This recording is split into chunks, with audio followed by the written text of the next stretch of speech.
तो भोसड़ी वाले के कहे के मतलब बा कि आवा आज हम तोहरा के देखा दी का बा सलवारवा के नीचे। ये तोहर बहिन चोद भौजी देखबू का?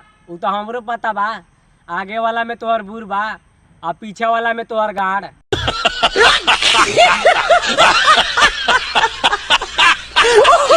तो देखबू हमरा के लाड़ पला ना यार। हमनी के बुझाता चुतिया है, हमनी के पते नहीं के आगे वाला में का रहेला। ते तोहर बहिन चोद हमनी के ना सिखावा।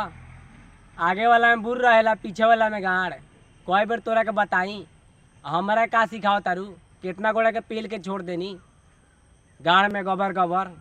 आइए कर बहिन चोद हमरा के सिखाओ तरन। ई तो उहे बात हो गल। पेलिया बरम बलमगा हुर के बुरिया में कपड़ा हुर के।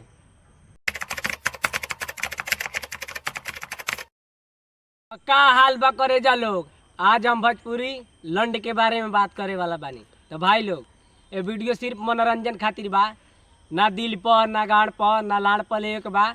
देखे के बा और हंस के भूल जाए के बा। तो भाई लोग बिना कोनो लाड़वा लहसुन के वीडियो स्टार्ट करल जाओ आ चलो भोजपुरी के लंड के बारे में बात करल जाओ।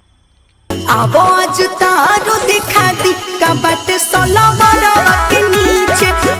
देखाओ तो और बहिन चोद 1 घंटा से हम मतलब टनटनाए लाड़ लेके ठड़ा बानी। आ कब से कहता आवत देखा दी का सलवारवा के नीचे बा। देखाओ ना रे तोरी बहिन चोद। अब कब देखेबे? कब से हम मतलब जोहता नहीं एकर बहिन चोद अब देखाई। लेकिन एकर बहिन चोद देखावत नहीं के खाली कहता कि आवा ना देखा दी। देखाओ ना, जब एकर बहिन चोद लाड़ ठंडा होई तब देखेबे का रे तोरी बहिन चोद।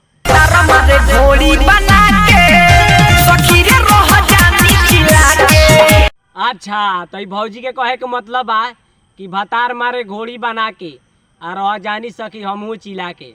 ए भौजी इहो तोहर बहिन चोद बताना द कि तोहर अगला बूर में मार ला कि तोरा गाड़ में।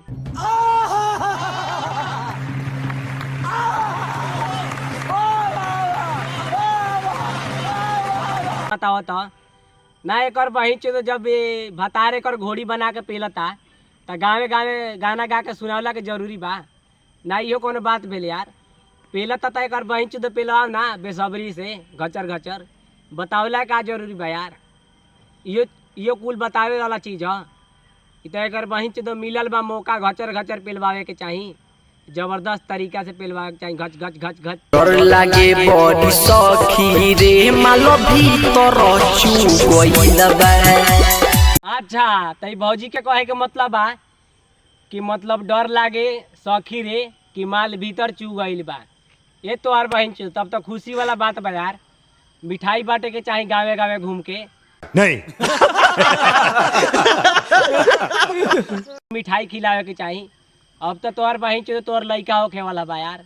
ना इहो कोनो बात भेल यार। जब मालना चुआवे के रहे तब काहेला पेलवैली तोहर बहिन चोद निहुर के गाड़ में? ना यार जबरदस्ती वाला बात हो गई यार। मतलब इहो कोनो बात भेल यार। पेलवा के माल गाड़ में गिरवा के आज कहता एकर बहिन चोद कि मतलब माल भीतर गिर गइल बा। ई तो ये बात हो गई कि हमार मन नहीं खे पेला घचर खाली पढ़बे त लइका तोरा होई कहिसे बोलू होई कहिसे। खाली पढ़बे त लइका तोरा होई कहिसे। ए भौजी पढ़ाई लिखाई के बात दूर कर, अभी पढ़ाई लिखाई के बात मत कर। जवन तू सामान देखाव तो रुनु कसम से कहतनी लइका होई के ना एकर हम गारंटी नहीं देवे सकती। लेकिन जब तू अपन सामानवा कुल देखाव तो रुनु अगर 2-4 मिनट लहित देखा देबो नु तो कोई आदमी देख के सरवा मुठ मार दी।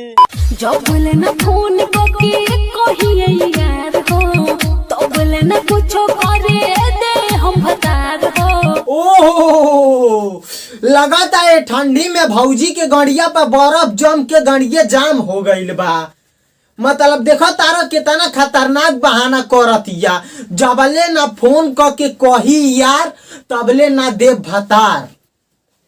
ए भौजी बहाना का कर तारू? सीधा कहा ना कि गाड़ी जाम हो गइल बा कर बहन चोदो पेलबा त खूने खून हो जाई। भतला के छेदल का बॉडी दर्द करेला रे मरदा के छेदल का बॉडी दर्द करेला।